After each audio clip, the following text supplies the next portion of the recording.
नमस्कार दोस्तों, स्वागत है आपका अपने channel gardening is my happiness में। तो आज मैं आपके साथ अपने ये कुछ अजवाइन के प्लांट शेयर करूंगी। और यह अजवाइन की जो प्लांट हैं मैंने सारी कटिंग से तैयार किए हुए हैं। मैं कहीं घूमने गई थी तो वहाँ पर मैंने देखा बहुत सारी अजवाइन लगी हुई थी, तो मैंने वहाँ से सिर्फ एक कटिंग उन भैया से ले ली और उस कटिंग को लाकर मैंने ग्रो किया और उससे धीरे धीरे यह इतने सारे पॉट बनकर तैयार हो गए हैं। आजकल घर घर में ऐसे कई पौधे होते हैं जो अपने औषधीय गुणों के लिए गार्डन में लगाए जाते हैं। इसमें तुलसी, पुदीना, करी पत्ता आदि शामिल होते हैं। इसी श्रृंखला में एक अजवाइन का पौधा भी आता है और इस पौधे की प्रॉपर ग्रोथ के लिए इसकी प्रूनिंग टाइम टू टाइम करते रहना चाहिए। इससे यह प्लांट बहुत ही जल्दी बुशी हो जाता है। तो इस तरह से मैं अपने इस सारे पौधे को ऊपर से प्रून कर दूंगी, जिससे इसमें मल्टी ब्रांचेस आएंगी और जब बरसात का मौसम आएगा तो ये पौधा काफ़ी हेल्दी हो जाता है और न्यू शूट्स आने की वजह से बहुत ही जल्दी घना हो जाता है। तो इस तरह से मैं अपने तीनों पॉट में लगे हुए ये अजवाइन के प्लांट की प्रूनिंग कर दूंगी, ताकि जब बरसात का मौसम स्टार्ट हो तो इसमें दोबारा से अच्छी ग्रोथ आए और ये काफ़ी बुशी हो जाए। इस पौधे को घरों में लगाने से यह एक एसी प्यूरीफाइड की तरह काम करता है, जो आसपास के वातावरण को स्वस्थ रखने में मदद करता है। और यदि बात करें इस पौधे में पाए जाने वाले तत्वों के बारे में, तो अजवाइन में protein, carbohydrate, fibre, sodium, potassium, calcium, phosphorus, iron जैसे कई पोषक तत्व प्रचुर मात्रा में पाए जाते हैं, जिस वजह से इस पौधे का इस्तेमाल एक औषधीय गुण के रूप में किया जाता है। बारिश का मौसम अजवाइन को उगाने का सबसे उपयुक्त समय होता है। दरअसल बारिश के मौसम में गर्माहट और ठंडक दोनों रहती है, जो पौधे के लिए उपयुक्त होती है। इस टाइम पर इसकी कटिंग व इसको सीड से उगाया जा सकता है। यह बहुत ही हार्डी प्लांट होता है। इस पौधे में कीड़े मकोड़े जल्दी नहीं लगते हैं और ना ही इस पौधे में ज़्यादा फर्टिलाइज़र की आवश्यकता होती है। मैंने अपने तीनों पॉट में जो यह अजवाइन लगी हुई है इनकी प्रूनिंग कर दी है और इनसे जो कटिंग निकली है उसको मैं आज आपको लगाकर दिखाऊंगी। और इससे पहले जो मैंने अपने प्लांट की प्रूनिंग की थी उसमें जो कटिंग निकली थी उसको मैंने इस छोटे से पॉट में लगा दिया था और यह 20 से 25 दिन पहले मैंने लगाए हुए थे। और आपको आज मैं निकाल कर दिखाती हूँ। ये देखिए इसमें इसकी रूट कितनी अच्छी बनी हुई है और सारे ही मैं आपको एक एक करके इस पॉट से बाहर निकाल कर अपनी कटिंग दिखाऊँगी। और सारी ही आप देख लीजिए, ये दूसरी कटिंग है और इसमें भी देख लीजिए रूट कितनी अच्छी बनी हुई है। तो ये बहुत ही जल्दी कटिंग से ग्रो हो जाता है और इसकी कटिंग को ग्रो होने में लगभग 15 से 20 दिन आराम से लग जाते हैं। तो ये सारी ही कटिंग मैंने इस पॉट में लगाई हुई थी और ये पास में मेरे एक और पॉट भी रखा है, इसको भी मैंने ऐसे ही कटिंग से लगाया हुआ था। तो ये तीसरी कटिंग आप देख सकते हैं, इसमें भी बहुत ही अच्छी रूट आई हुई है। और ये देखिए, ये तो बहुत छोटी सी कटिंग है, इसमें भी रूट आ चुकी है। यानी जितनी भी मैंने ये कटिंग लगाई थी ये सारी इसमें रूट आ चुकी हैं। और इसी तरह से यह भी मेरा एक और पॉट है, इसको भी मैंने कटिंग से ग्रो किया हुआ है और ये भी सारी अच्छे से ग्रो हो चुकी हैं। तो आज मैंने जो अपने प्लांट से कटिंग निकाली हुई हैं उसको किस तरह से लगाया जाए ताकि 100% आपको उसका रिजल्ट मिले, तो उससे पहले मैं अपनी इन कटिंग को उस पॉट में लगा दूंगी जिसमें मेरे बाकी के अजवाइन के प्लांट लगे हुए हैं। और चूंकि यह प्लांट मेरा अब खाली हो चुका है तो इसमें मैंने जो अभी अपने प्लांट की प्रूनिंग की है और उससे जो कटिंग मुझे मिली हुई है उनको मैं अपने इस पॉट में आपको लगाकर दिखाऊंगी। और ये वाला पॉट जो मेरा है इसमें मैं अपनी ये जो रूट वाली कटिंग है इसको लगा दूंगी।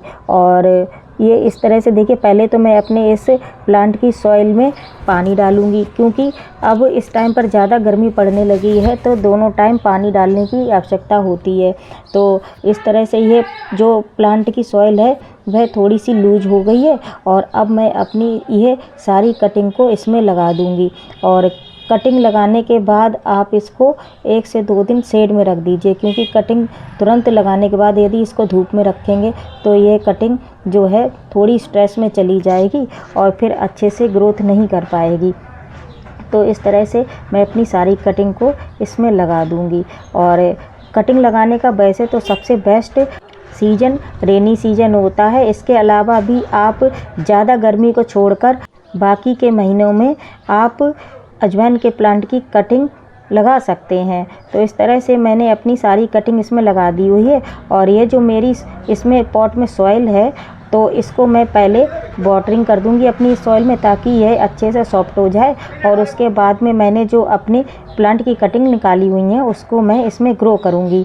तो उसके लिए ये देखिए आधे इंच के लगभग मैं इस कटिंग को इस तरह से नीचे से प्रून कर दूंगी, इसकी पत्तियों को हटा दूंगी और यह कटिंग तैयार हो जाएगी लगाने के लिए। और बाकी की जो मेरी कटिंग है उसको भी मैं इसी तरह से नीचे से सारी इसकी छोटी छोटी जो लीव्स आई हुई हैं उसको कट कर दूंगी। तो इससे यह प्लांट की कटिंग है 100% अच्छे से ग्रोथ करेगी और बहुत ही जल्दी इसमें जो है रूट आ जाएगी। और जो कटिंग के लिए सॉइल मिक्सचर तैयार करें उसमें 1 पार्ट गार्डन सॉइल लें और 2 पार्ट उसमें सैंड का लें। और इस सॉइल मिक्सचर में कोई भी आप कटिंग लगा सकते हैं और आप चाहें तो इस कटिंग को लगाने के लिए कोकोपीट का भी इस्तेमाल कर सकते हैं, लेकिन मैं अपनी सारी जो कटिंग है उसको सॉइल में ही लगाना पसंद करती हूँ। और अब मैं अपनी इन सारी कटिंग को कलम के आकार में नीचे से कट कर लूँगी। आप ये देख सकते हैं कि ये देखिए मैं किस तरह से इसमें कट लगा रही हूँ। इससे इस प्लांट की जो रूट है वह बहुत ही जल्दी आएगी। और इसकी कटिंग में मैं आज एलोवेरा जेल का यूज करूँगी। आप चाहें तो इसमें सांप का फंगीसाइड भी लगा सकते हैं और तीसरा फंगीसाइड के रूप में ट्राइकोडर्मा भी आता है। तो यह मैंने अपने प्लांट जो एलोवेरा के मेरे प्लांट लगे हुए हैं उससे मैंने ये थोड़ी सी कटिंग ले ली है और इसमें इस तरह से देखिए मैं इन सारी कटिंग में एलोवेरा जेल को लगा दूँगी। यह एलोवेरा का जेल रूटिंग हार्मोन की तरह काम करता है और प्लांट की जो रूट है उसको जल्दी लाने में मदद करता है। तो ये सारी कटिंग में मैं इस तरह से देखिए अच्छे से इसको घुमा घुमा कर इस कटिंग में सारे एलोवेरा जेल को लगा दूंगी। और यदि आपके पास एलोवेरा जेल या एलोवेरा नहीं है तो आप दालचीनी के पाउडर को भी रूटिंग हार्मोन्स की तरह यूज कर सकते हैं। दालचीनी का पाउडर भी एक फंगीसाइड की तरह काम करता है। यदि किसी प्लांट में फंगस आई हो या आपको नई कटिंग ग्रो करनी हो तो आप इसका भी इस्तेमाल कर सकते हैं। तो ये देखिए ये मेरी सारी कटिंग लगकर तैयार हो गई हैं। और अब आगे बात कर लेते हैं इस प्लांट को कितनी देर धूप में रखना चाहिए। तो इस प्लांट को ऐसी जगह पर रखना चाहिए जहां सुबह से लेकर शाम तक की धूप आती हो, तभी ये प्लांट बहुत ही अच्छे से ग्रोथ करता है। और इस प्लांट को घना बनाने के लिए 15 से 20 दिन पर इस प्लांट की ऊपर से टिप से सॉफ्ट प्रूनिंग करनी चाहिए। इससे प्लांट बहुत ही जल्दी घना भी हो जाता है। और बात करूं इसकी वाटरिंग की तो इस प्लांट में इसकी पत्तियों में पहले से ही वाटर स्टोर रहता है, तो इस प्लांट में ज़्यादा वाटरिंग नहीं करनी चाहिए। जब प्लांट की सॉइल 1 से 1.5 इंच ड्राई दिखाई दे तभी वाटरिंग करें। तो यह प्लांट बहुत ही अच्छे से ग्रोथ करता रहता है और कुछ ही दिनों में बहुत ही ज़्यादा घना हो जाता है। तो आज के लिए बस इतना ही। यदि मेरे द्वारा दी हुई जानकारी आपको पसंद आए तो प्लीज़ कमेंट बॉक्स में कमेंट करें। और यदि पहली बार मेरे वीडियो को देख रहे हैं तो मेरे चैनल को सब्सक्राइब करें, पास में बने बेल आइकन को प्रेस करें और अपने फैमिली फ्रेंड्स के साथ मेरे इस वीडियो को शेयर करें। तो आज के लिए बस इतना ही। आगे फिर मिलती हूँ एक नए प्लांट के साथ और एक नए टॉपिक के साथ। Thank you for watching my video and happy gardening.